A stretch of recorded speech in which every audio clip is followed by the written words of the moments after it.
qui regarde, j'espère que tu vas bien et que le Seigneur t'a rempli de cette bénédiction. Ce mois-ci, je t'invite à prendre ta Bible car nous allons voyager à travers les psaumes. Et aujourd'hui précisément, nous allons nous arrêter sur le psaume 121.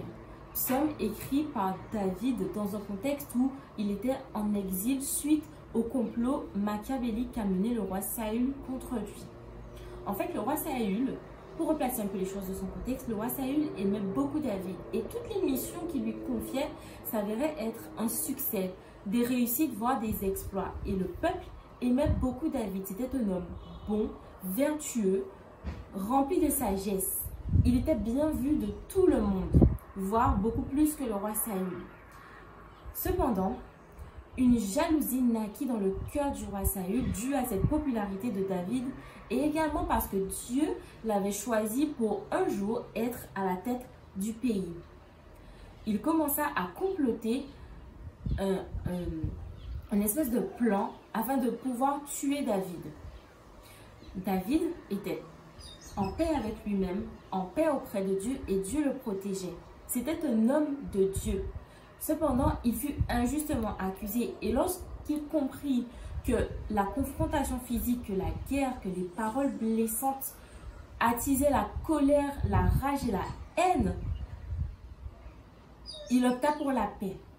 Cependant, ce désir n'était pas partagé, mais son esprit, son âme et son cœur étaient en paix avec lui-même, donc en paix auprès de Dieu. À toi, jeune chrétien ou non chrétien qui me regarde, je t'invite à prier.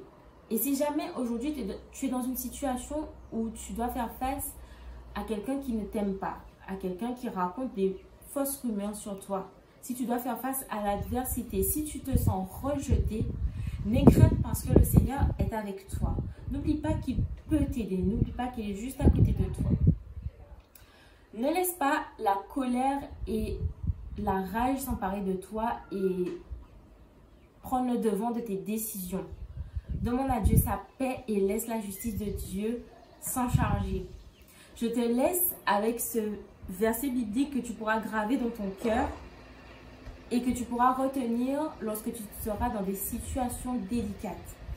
Dans Romains 12, les versets 17 à 18, « Ne rendez à personne le mal pour le mal, recherchez ce qui est bien devant tous les hommes, s'il est possible, autant que cela dépend de vous.